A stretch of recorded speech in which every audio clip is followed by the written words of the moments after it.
Hi, everyone. Welcome to Feminine Freedom. I'm so excited to be here with Holly. We've been having some technical difficulties, so I'm hoping we can get her on screen with us so that we can chat about feminine freedom today. For those of you who don't know me, my name is Sunny Sink, and I am a master level certified health and life coach. I help women get in touch with their help them manifest the life of their dreams. Yeah, surprise! I'm here. That's awesome. We did it. We did it. We're here. I think it's because I started off vertical. I forgot. I haven't done Facebook Live in so long that I forgot I have to be horizontal. So here I am. Yeah, there's a lot of I've made tricks it. that I totally forgot too. It's been a while. Well, we are so happy to see you. Yeah, so happy to have you here with us, Holly. I am so excited for this conversation. I have been like binge listening to your podcast. So much good stuff there. Thank you. That's a labor of love. That's my baby right there. I love my podcast. It's so fun for me. Yeah, I love it. It's so there's so much juicy stuff there, and so I'm so excited to have you on talking about feminine freedom. So I may have even mispronounced your last name. So feel free to go ahead and introduce yourself. Let people know what a little bit about what you do. Yeah, for sure. So, you said the right last name that's on my Facebook, which is Rosser, but it is my maiden name. So my actual name is Holly Toronto, but Facebook doesn't like the last name Toronto because they think I'm trying to start a business page with my personal page in Toronto. I'm like, no, it's just my last name, Facebook. And they won't let me change it unless I give them like my marriage license. And I'm like, no, that's just not going to happen. So sorry, Mark Zuckerberg, that's not happening. But yeah, so anywhere else in the world outside of Facebook, you will know me as Holly Toronto. I, just like Sunny, I am a certified master level health coach. I got certified back in 2015. So yeah, or 2016, beginning of 2016. So it's been about five and a half-ish years at this point.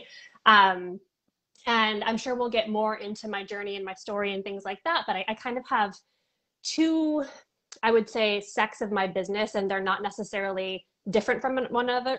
They definitely inform one another. I've been working in the space of body image and intuitive eating for a very long time. It's very parallel to my own personal journey.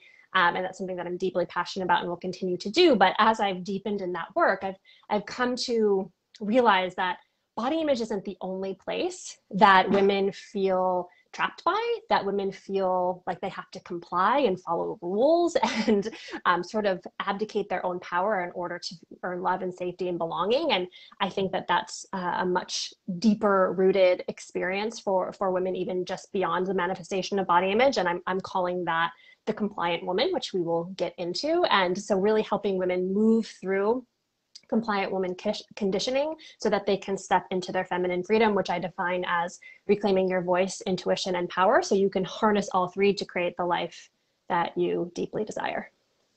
I love that. So I just want to, because you said so much so fast. Can you just repeat that last very sentence? Fast. Yeah. So slow. Because when I first heard you say that, it was actually on Kat's podcast. We spoke with Kat last week. And I was blown away by it. And I said, yes. So just repeat that last sentence. Yeah. So feminine freedom, how I define that is reclaiming your voice, intuition, and power so you can harness all three to create the life that you desire, because you need all three in order to create the life you desire. Voice, intuition, and power. I absolutely love that. So it sounds like, and we talked a lot about body image and that sort of thing last week. And this is definitely like where I started my journey into coaching as well. So I love that this is such a common entry point for so many women into a personal growth journey. And I definitely feel like for me, when I started working on body image, it opened up a whole new world of kind of like you were saying, like this is like the compliant woman. It also opened up this whole new world in other places where I was dimming myself to fit in, or, you know, maybe trying to be what everybody wanted me to be. So I love that this is, it feels like a very natural evolution. Yeah, yeah, and like I said, they're not separate either. It's I think the body image piece of it is a manifestation of the bigger compliant woman or feminine freedom desire that many of us have. And I think we kind of go about it in a backwards way, right? We think that if we can just earn all of these external things, whether it's the ideal body or the perfect relationship, or, you know, the career that like gives us this high status standing in society, that suddenly we'll feel whole, and suddenly we'll feel free within ourselves and worthy and all of those types of things. But it's really about flipping that completely on its head and kind of stripping back all of that conditioning, all of those expectations, to come back to our inherent sense of freedom within ourselves, and then creating, manifesting, and living from that place. Yeah, absolutely. I love that. So can you tell us, what is the compliant woman? Like, what's your definition Yeah. for that? Yeah. So I have notes here because I don't know if you noticed, but I can tend to talk really fast and say lots of things. So I try to like drill it down a little bit so it's concise. But yeah, so I like to share this quote from Naomi Wolf's book, The Beauty Myth. And it's a quote that, again, I used to use when I was talking about my body image work. But I realized, again, how it informs this much bigger issue that many of us are dealing with as women. And it says, a culture fixated on female thinness is not an obsession about female beauty, but an obsession with female obedience. Dieting is the most potent political sedative in women's history. A quietly mad population is a tractable one, right? And so, I know I get lots of feelings when I read that quote, and especially the piece about an obsession with female obedience. And that's sort of how I translate this into compliance, because obedience is a big, big piece of compliance. And when I think about the compliant woman, it's the woman who's intend to agree when she really disagrees, and she's more inclined to obey the rules or what's expected of her, versus kind of carving her own path, and acquiesce in many ways. She's saying yes when inside there's a no, or she's saying no when inside there's a yes, right? Yeah. And so when I'm talking about that compliant woman, it's the woman who's, you know, willing to accept all of those things without protest. And it manifests itself, again, in so many different areas of our lives, body just being one of them. Because if we think about wanting to shrink our bodies, right, it's because it's like, this is what we were told is the ideal woman, right? We must comply with that in order to have status and standing and resources and all of that, those kinds of things in our society. But I would say this goes as far as opinions, right? Whether that's political or not political, or career choices that we make, or just basic life choices that we make, or relationships that we have. All of these things sort of leading women to stop trusting their voice, stop listening to their intuition, and ultimately abdicating their power. And so that's like the overall definition of the compliant woman. And I know, like, sometimes, I don't know if it was you I was talking about it with, or somebody else, Sunny, but like, that hearing compliant woman, it's like, oh, like, it's a little cringy. Like, it feels a little like cringy to think of ourselves in that way. And I don't want to spend too much time getting into like the origins of the compliant woman, because I think it's very nuanced and complex. I don't think we can just drill it down to the patriarchy. Yeah, that's part of it, but there's so many other facets that go into how this archetype is created within us, and how it's enforced, and how we live it out in our lives. I don't want to just, we could have a whole separate conversation about where it comes from. Right. But what I would say before, like, that while it might feel really uncomfortable to hear that, one of the big pieces of the work that I do with my clients is about self-responsibility. Mm-hmm. And I used to call this work good girl programming. Like, it was like, oh, it's the good girl inside all of us. And that language still comes out of me from time to time, but something about good girl felt infantilizing. It felt like we were continuing that to perpetuate the infantilization of women, when that's not ultimately what we want to do. And so using the word woman felt really important to me, compliant woman, and that evokes some level of self-responsibility. Mm-hmm. Right. And self-responsibility is very empowering. Self-responsibility means, okay, you know, it might not be entirely my fault because of all of the conditions that created this within me, right? Like I don't need to go into self-blame. I don't need to go into shame, but it is my responsibility, right? Now that I have this awareness and I know that this exists within me, it is my responsibility to do the work to heal and move beyond it. Yeah. Yeah. Oh, yes, absolutely. Um, so I love that. Thank you for that quote, by the way. That was absolutely gorgeous. And I'd heard that before. And it does feel somewhat confronting, I feel like, when you first start to get in touch with the ways in which you've been changing yourself to fit in to society. And so I'm curious.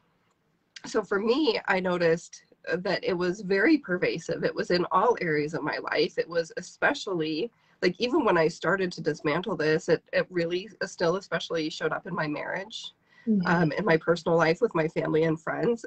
They expected me to act a certain way, and so I tended to act that certain way. But I'd love to hear, like, how this manifests itself in our everyday life and how we can start to see areas of the compliant woman showing up for us. Yeah, thank you. So there are 5 different areas, and I'm sure there's many more, but there's 5 that I sort of like pull out, and I've done a whole podcast episode on the first one that I'll share, but I plan to go into like a deeper series on this at some point. But the 5 manifestations of the compliant woman that I've uncovered are self-silencing, self-denial, self-sacrificing, self-limiting, and self-questioning. And I'll go through a little bit of, I don't want to delve into it too much just for the sake of time, because I'm sure we want to get into the solutions, right? We want to talk about feminine freedom and those types of things. So self-silencing, how this might show up is keeping quiet when you hold an alternative perspective. So this was mine for a very, very long time. I don't know if anybody is aware of this, but social media is kind of a divisive place, right? Like, unless you fit into these like certain boxes and you're willing to like tout these certain narratives and ideologies, you can be ripped apart as like a human being on social media. And I found myself personally, this has been an area that of much growth for me. Being willing to hold alternative perspectives or hold multiple perspectives at one time, or have dissident views based on what I'm supposed to believe or what I'm supposed to be touting. And so this might show up again as keeping quiet, saying yes when you really mean no, or no when you really mean yes, and also believing that your voice has no value. So that was something else that would come up for me too, that you know, maybe in a social situation, everyone would be talking and having this banter, and I would be like, well, I don't have anything to add to this conversation. Everyone else is so much smarter than me, or, you know, I'm not educated enough on that, whatever that might be. Not being willing to ask questions, right? Because you don't want to seem stupid. And so that's sort of the manifestation of it. And then the motivation behind it, codependency is well, you'll see codependency kind of weaves in through each and every one of these manifestations. It's this need to manage other people's perceptions of us, which is essentially what codependency is, right? To maintain the sense of, I'm a good girl, I'm a compliant woman, like I'm obeying, I'm not ruffling any feathers, I'm really easygoing, right? I'm not like, you know, I'm not one to rock the boat. Like, I'm just really easygoing. There's also fear of rejection, and then there's uncertainty. And so those are sort of the motivations, like what's at the root of a lot of self-silencing. And then with self-denial, how this might show up is shoving down big feelings, right? So when an uncomfortable feeling comes up, something that we don't necessarily want to deal with, an intuition comes up, we're like, nope, oh, no, don't want to deal with that, right? Don't want to deal with that. Like for me, I got the intuitive hit at the beginning of the summer that it was time for me to take a break. Like I needed to stop working as hard, stop hustling as much, stop focusing on linear growth, which is like, obviously goes against our entire narrative as a culture, right? No, we're supposed to always be growing. We're supposed to always be focusing on growth. And for me, I was like, ooh, like my intuition was like, no, it's actually time to stop. It's actually time to slow down, right? It's time to just breathe and be and go inward. And so when we're in self-denial, and for me at first, I was like, oh God, I don't even want to think about that, right? That's going to bring up way too much for me. And yeah, shoving down big feelings. ignoring our body's needs for rest or nourishment. This especially comes up when working with hunger and fullness with a client, right? That we ignore our body's, hunger signals. Not trusting your intuition. I had already mentioned that before. And again, the motivation behind this: codependency, wanting to manage other people's feelings, expectations, all of those types of things. Fear of being too much, which is also a part of codependency too. And a lack of self-trust, which really kind of weaves its way through much of this as well. And Sunny, while I'm talking, if you want to interject at any point, just let me know. Yeah. So the third one, self-sacrificing. So how this might show up is the inability to ask for help or your needs to be met. So this shows up a lot with my mom clients who feel like they, especially if they're a stay-at-home mom, or right now, and I'm going to be mindful of this word that I'm about to use. I don't want any implication to come with that, but if they're just being a stay-at-home mom, which I don't believe that there's anything wrong like that I actually think that's a really beautiful thing if you choose that. Yeah. But feeling like, well, because I'm not bringing in money, I don't have the right to ask for help, right? Mm-hmm. So like they might deny their needs, what they need support with. Again, saying yes when you really mean no, or giving up or pushing off your dreams and desires in favor of somebody else, right? In favor of supporting somebody else. And again, codependency, societal expectations, and self-doubt all inform self-sacrificing. The fourth one is self-limiting. So this is where we downplay our strengths. Like, oh, I don't really know that much about, and this comes up with my clients that I coach around, my coaches that I coach around like body image and intuitive eating. They're like, well, I just don't know enough yet. And I'm like, well, you've invested in multiple training courses and you're a master level certified coach and you do know enough. Like you're plenty, but we downplay our strengths, being in sort of that lack mentality. I don't know enough. There's never enough, playing small. And again, this comes down to lacking self-trust, fear about being your full self, like what that actually means, if there's unintended consequences or like something that might feel like a trade-off that happens by you being your full self. And then codependency. And then the fifth one is self-questioning. And self-questioning it's that classic imposter syndrome, right? Who am I to the constantly changing your mind. This is another symptom of self-questioning. Like, oh, I want to do this, but no, I want to do this, and I'm going to change this, and I'm going to change that, and oh, but now I'm going to do this, right? And then outsourcing intuition, which shows up as always seeking external advice and opinions. Right? Feeling like you can't just go within and say, this is what's right for me, needing the validation of others. And the motivation is staying stuck in your comfort zone, codependency, and lack of self-trust. And I want to just say that I'm able to articulate these so clearly because every single one of them was me at one point. Like, every single one of them was me. So yes, so there, I just like shared a lot with you, Sunny. So feel free to interject any questions or reflections you have. Yeah, I love that you said every single one of those was you, because the whole time you were saying this, I was like, everybody here watching this video should connect with every single one of these. Like how we have all done this at one point or another, or maybe we're still stuck in the patterns of these things. So, I mean, there's so much good stuff there, so much juicy stuff. I'm wondering if for people, oh yeah, go ahead, because you might be answering my question. Because I was going to say, like, throw in, if anybody resonates with any of them, like throw in the chat, because I would love to know which one stands out the most to people. Yeah, put in the chat which one stands out. So I don't know if I shared this with you, but I've been really working on my codependency starting in September of 2020. I did about 6 full months of really robust work with therapy and my coach and really working on my own codependency. And it's so pervasive. It shows up everywhere. And I love your definition of codependency being trying to adjust people's perception of you. It just showed up in all areas of my life.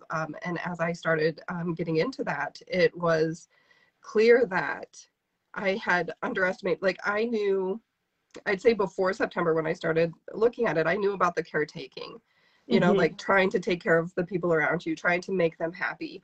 But I didn't understand how many traits could be, you know, linked back to codependency. It's very, very complex. And the thing is, and you, like you said, you didn't want to get really deep into the origin of this, but I feel like we were all taught to be codependent, especially as women, especially like you have to manage how the world sees you. What about your reputation? What are people going to think of us as a family if you do something wrong? You know, this sort of thing is pretty pervasive in a lot of our young lives. And so I feel like we all need to work on kind of dismantling this. And so Paige says, self-limiting, but have been at all times, but have been all at times. Yeah.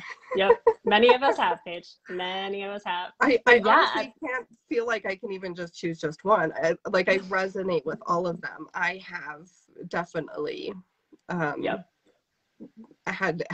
they've all been pervasive throughout my entire life. So yeah, and again, like to your point, so much of it comes back to the codependency that was, for many of us, built into how we learn to navigate relationships. Like our relationships felt conditional in many ways. Like we needed to earn love. Maybe this wasn't always true in like parental relationships, but this is probably true in a lot of social relationships. I know for me personally, and I have shared this story like 1 million times, and it's like all over my podcast, but I grew up, and again, I'm going to preface by saying that I'm not against religion. I don't hate religion, and but I did grow up in a specific sect of evangelical Christianity that believed wholly in the idea of original sin. And original sin is essentially this belief that we are all born bad. We are all born unworthy, essentially. And that's our starting place. And we have to earn, and we have to strive, and we have to make ourselves good through action, right? And earning the approval of God and authority. And so that was like, oh my gosh. I mean, I learned that from the age of 0. You know what I mean? Like that was like the belief that was kind of spoken about me from and many people that grew up in that same environment since the moment of our birth, that it's just like, you're bad and you need to earn that, right? You need to, and so that's inevitably going to create a sense of codependency and wanting to control other people's perceptions of you so that you can be in the in-group, right? It's like, it's this deeply primal need for belonging that so many of us carry out these strategies that are dysfunctional within us because we want to belong, because we want to feel safe, because we want to have love and acceptance and approval. And what I'm here to say, and I know this can feel really scary, and it's scary for me too, but it's like, what if you could belong with yourself first before belonging with anybody else? Like, what if we prioritize that? What if we prioritized self-acceptance, self-belonging, self-love, all of that first, knowing that inevitably when we do that work around wholeness, right, we're becoming whole within ourselves, that calls in or repairs the relationships and situations within our lives that were fragmented because they were coming from this very conditional place. Yeah. I love that. And I do think that that's the solution, right? I think it all comes from a place of self-love, self-compassion, understanding that the people that you end up losing in this process are not the right people for you anyway. Their love was transactional. Their love wasn't real in the first place. Yeah. And so as scary as it feels, it's such a coming home to yourself. That's exactly it. That's exactly it. One of my mentors, Madison Morgan, who I've just learned a lot from in my own wholeness journey, returning to myself, she said something along the lines of what you just said, and I'm going to butcher it. She's a beautiful way with words, but whatever falls away as a result of you doing your work wasn't meant for you in the first place. And it's like, ooh, like that can feel really confronting. It's scary at first because it's like, what might I lose, right? But I also just want to say, like, as cheesy as it sounds, like you're going to gain yourself. like think about what you'll gain by like going down that path of truly reclaiming yourself first. Yeah, and I wanted to share with you what Kat said. She said, the fear of rejection and management of other people's perceptions of me have been huge challenges that I continue to overcome. Mm-hmm. Yeah. Mhm. Yep. I get it. I get it. Yeah, no, I love that. I love and that's kind of, that brings us back to, you know, the topic of this video in the first place, and that is feminine freedom, right? Mm-hmm. So like Mm-hmm. this coming back to ourselves, coming home to ourselves, really coming to that place of authenticity is what brings us freedom. Mm-hmm. Mm-hmm. Yeah.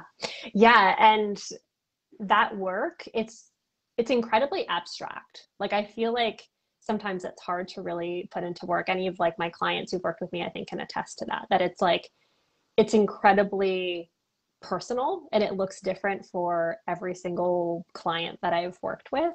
But you know, I was working with a client recently who we've worked together for a couple of years now, and we've just done so much work on peeling back the layers of expectation and peeling back the layers of conditioning and pulling back the layers of what somebody else wanted for her or something else, it's something that somebody believed about her, to get to this point where she's like, I've actually never felt more free in my entire life.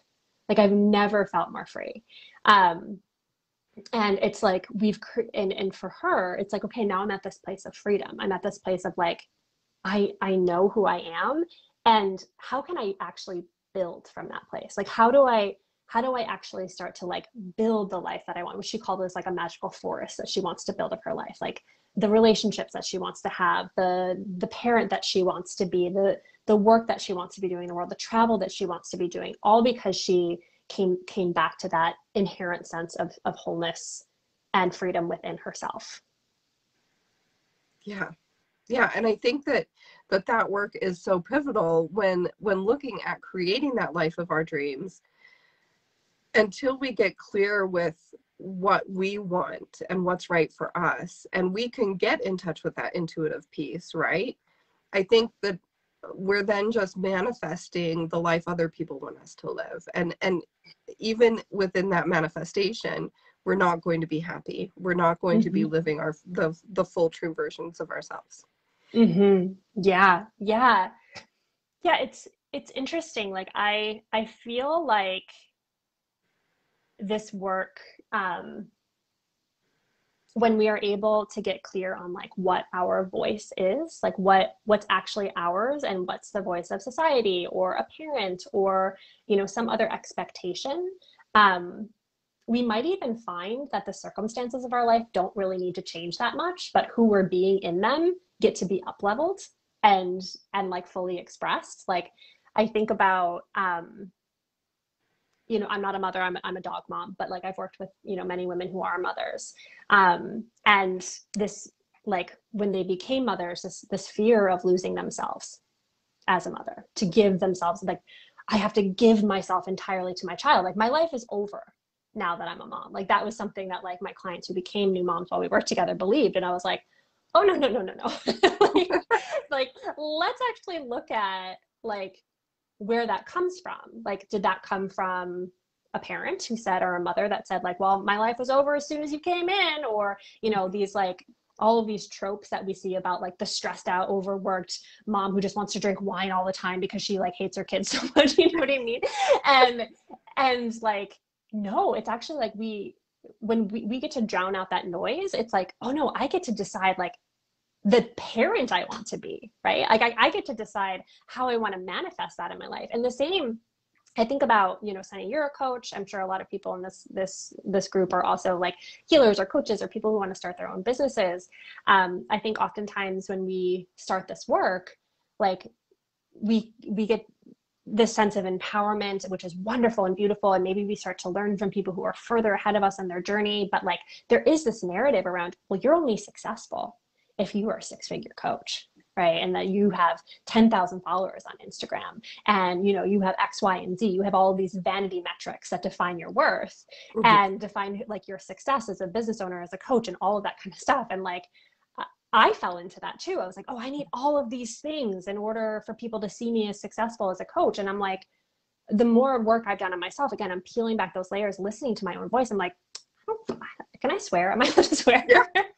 Okay, I'm like, I don't fucking want 10,000 followers on Instagram. I hate Instagram. I don't even want to be on there. Like, why do I have to like strive for that? Right. It's like, oh, I don't want to work that much. Like, I actually only want to work 3 days a week. Like, I don't really want to be like packed out in my schedule all the time, like I'm told I need to be. And so again, it doesn't necessarily mean that the circumstances of your life need to change. Sometimes they will. Sometimes you'll make big changes, right? But sometimes it's just who you're being and what you are deciding is okay and like is allowed to be true for you, and like fully owning that with every fiber of your being. That to me is complete and utter feminine freedom. So you might end up having the most traditional looking life ever, right? But it's yours because you chose it. Right. Yeah. It's like, that's what feels so incredibly empowering to me about this work is like, I choose this, right? Yeah. I choose this for me. It's not because it was expected of me. It's not because this is what I was told I need to be. It's fully coming from my voice, my power, my intuition. Yeah. I love that. So good. So you had talked about an action step. Did you already give us that action step or? Okay. No, I don't think so. So what is I've said a lot. the action step for us to reclaim that power? Yeah. So again, like I had mentioned, this work is incredibly abstract and there's so many different ways that we could look at this. And so like when I'm creating action steps with my clients, like what one of them is working on is so different from the other. And so it's hard to drill it down into just one action step. But for this, I wanted to look at voice, reclaiming voice, because I find that sort of like the entry point is like, okay, if I can just trust myself to speak up, or if I can trust myself to ask for my needs to be met, right? Then maybe I can trust my intuition, and then maybe I can trust my power. It's just sort of like these deeper layers that get to happen. And so when I was thinking about this, I'm like, let's do something with voice. And normally, well, I wanted to share with you an exercise that I did with my coach when I was doing my own work around this, and then kind of share how you might be able to practice this in your own life. So my coach did what she calls a voice exercise with me. And we pretended that I was a patron in her restaurant and she was my waiter. And I told her ahead of time what I wanted to order. So I told her that I wanted this like delicious lemony whole fish with like lemon potatoes. Like that's like my favorite meal of all time. And that's what I told her I wanted. And so she pretends to bring my meal to me and she says, okay, ma'am, here's your cheeseburger. And I was like, and she's like, now what do you say? And so we had this back and forth banter, right? And so I'm like, oh, excuse me, I'm sorry. Like, this isn't what I ordered, like the whole apology thing. And we went layer and layer deeper. And she kept becoming more adamant as the waiter, that she couldn't take my meal back, right? Like at first she was like, well, we're really like, this is the best meal on the menu. I actually think you might like this. And I had to be like, well, I don't really like cheeseburgers or something like that. I'm like, I'd really like my fish. And she was like, well, but it's really busy back there right now. So like kind of making me feel like I was an inconvenience for my need. Yeah. And I was like, that's okay. I'm okay to wait. Like, can I have my fish? And then she started to pretend to cry and say, listen, I'm going to be honest with you. I've messed up a lot of orders this week. And if I go back there again and I tell them that I messed up an order again, I'm going to get fired, I'm going to lose my job, I'm going to lose my house, and all of her feelings and how my need or my want would harm her in some way came up for me. Right. And so that was something that like was obviously there for me to work on. Like I'm willing to abdicate my needs for somebody else's. Right. And what she shared with me is that she did this exercise with her husband who had no problem coming up with a really creative solution in that moment to say to the waiter, like, oh, you know what? I can see you're really in a lot of pain right now and you're really scared. You know what? Tell them I ordered the wrong order. Like, blame it on me, right? And he was able to come up with a creative solution because he took no responsibility for that person's pain, right? He wasn't in a place of shame for himself and his own needs, right? And so this is like, and that was like hugely revelatory to me. I'm like, oh, okay, like it's actually possible for me to get my needs met, right? And not necessarily at the expense of somebody else, but like that it actually could support someone else. You know what I mean? Like nobody actually has to lose. And even if they do, like it's, that's their work, not mine. Right. Right. And so I actually find that restaurants are the absolute best place to work on reclaiming our voice, because I can't tell you how many times I myself personally have just accepted the wrong meal, or said that like I like it when I don't, or ordered a wine that I wasn't sure about and like end up hating it, or whatever it might be, right? Because it's like, oh, they're so busy, or I don't want to be an inconvenience, or all of that kind of stuff, right? And so I find that restaurants, and I know it's a weird time with COVID and things like that, but restaurants are one of the best places, like kind of a benign place to practice reclaiming our voice before a maybe more contentious environment, like in a relationship that's strained, or at the doctor's office, or whatever that might be. And so what I would say is like, start practicing when you're ordering, right? So ask for a second time where your water is, or where your meal is, if you feel like you've been waiting for a long time. Something that might be like really helpful is to ask for an accommodation for your order, right? If you want something on the side, or if you want extra this, right? Ask for that accommodation to be made for you. Asking for a sample of your wine before you commit to it, right? Asking for an opinion, all of those types of things. Use your voice to make that meal the best meal that you possibly can make it. Like, what do I really, really want? What do I really, really want to experience? And see how you can ask for that in that moment. And you can ask yourself the question, like, if I knew I wasn't responsible for this person's feelings, right? And that my needs and my feelings are actually just as valid as this person's, because that's what we forget a lot of times when we're in our codependency. It's like we make other people's needs and feelings way more important than ours. It's like, oh no, they're both important, right? Mine are important too, right? What would I ask for right now? So if I knew my feelings were just as valid, just as important as this person's, what would I ask for? Mm-hmm. Yeah, I love this idea of starting from a restaurant. And I love also the idea of using your voice as being the first step. I feel like that was a big first step for me, and it was really scary. So I started with my relationship. I just asked my now ex-husband, hey, I'm going to start, telling you how I really feel. Is that, will you support me in this, this sort of growth and things like that. And it was really scary to start speaking my mind and my thoughts, and like being worried about that confrontation that might happen. So I love this idea of starting in kind of a neutral place with somebody that you may never see again. Yes, exactly. Probably you'll never see them again.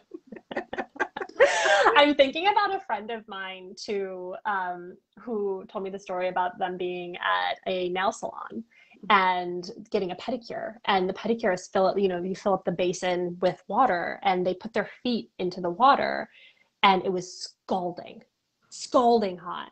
And this person texted their partner or their friend or whoever they were with, like, who wasn't there, hadn't arrived yet, and was like, hey, is the water for a pedicure supposed to be this hot? And their partner was like, no, you just ask them to like add some cold water, or like turn it down. And this person just like didn't ask. Like, they literally sat there with like scalding hot water on their feet because they were too afraid to say to like the pedicurist, like, hey, this is too hot for me. So like, just be mindful of those, like where you're willing to just sit in discomfort, versus and maybe even physical pain. Like, I know that's happened for me too. Like, I had a friend accidentally step on my toe one time, when we were out somewhere, and I was in agony, but I sat there like this because I didn't want to be like, oh, that hurts so bad, because I didn't want to make her feel bad for stepping on my toe, but it fucking hurt.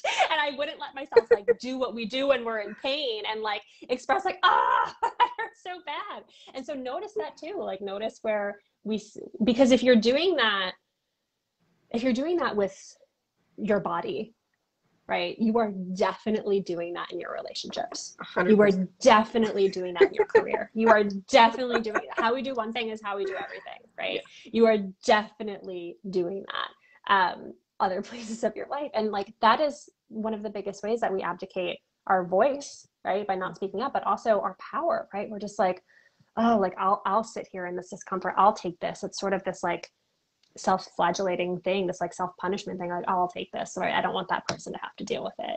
And yeah, it's one of the biggest ways that we give away our power. I don't want to be a bother. Exactly. I mean, how pervasive is that? I don't want to be a bother. Just be a bother. Be a bother. Like, let's make that cool, just to be a bother. Yes, I absolutely love that. I'm here for it. Oh, yeah, absolutely. So is there anything else that you feel like you'd like to talk about that we haven't covered so far? Hmm.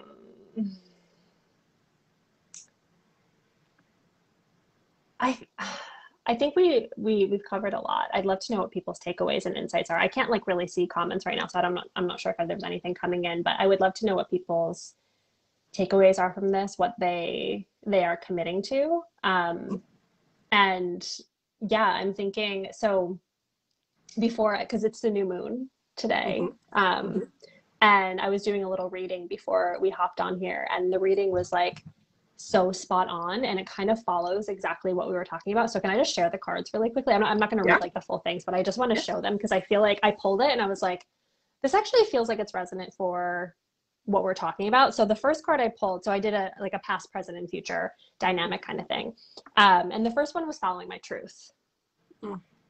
which I think, and this is from the Soulful Woman deck. Mm-hmm. Which speaks to like us like using our voices, right? And it says, believing in and following my inner truth helps me live an authentic and empowered life. And then the second one, because following your truth will inevitably lead to being with discomfort, which we talked about too. Yep. Right. Mm-hmm.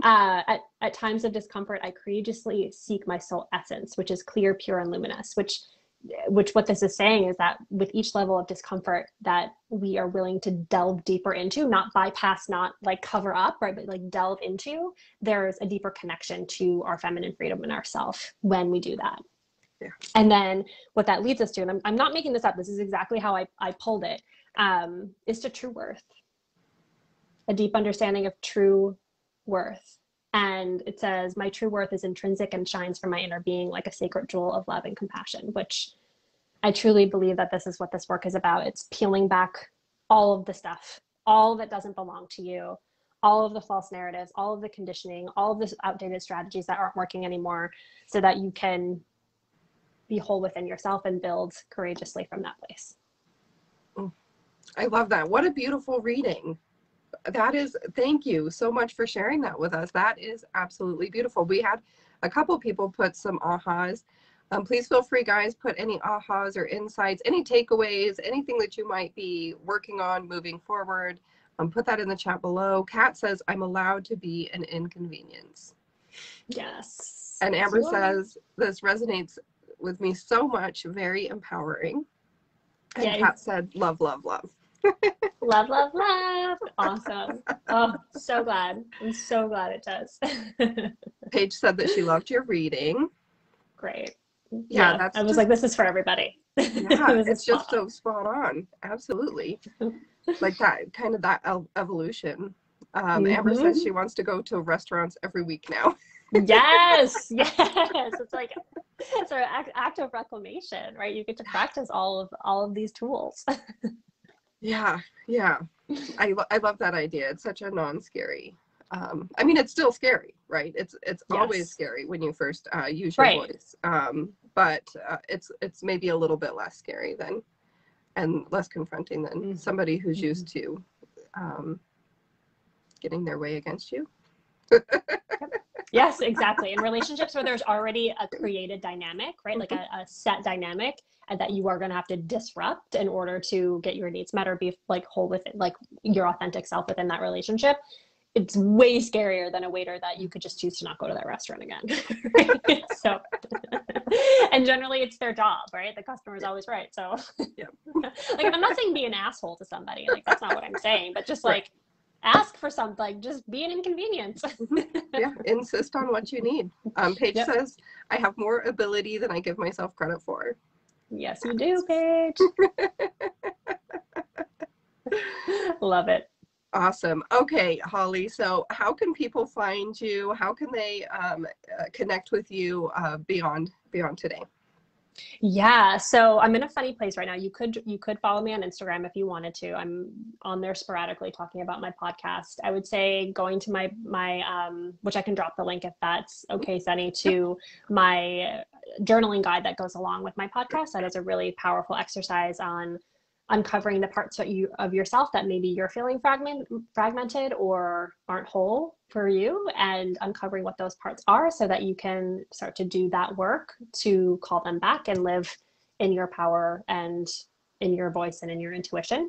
So I can drop that link in there, and then you'll automatically be added to my email list, where I will share updates on my podcast and other things that I have happening in the world, of the online world.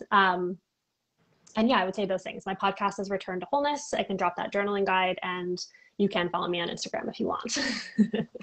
But TBD in my relationship with Instagram. We'll see. Wonderful. Awesome. Well, thank you so much for being here with us today, Holly. So much juicy information that you gave us. And I'm so excited to hear how people get along with this work. And I think that this is absolutely a pivotal journey for all of us who are ready to return to ourselves, return to our intuition, return to our wholeness. So thank you so much for being here with us. Thank you for having me. I had so much fun, Zenny. Yep. Bye. Bye.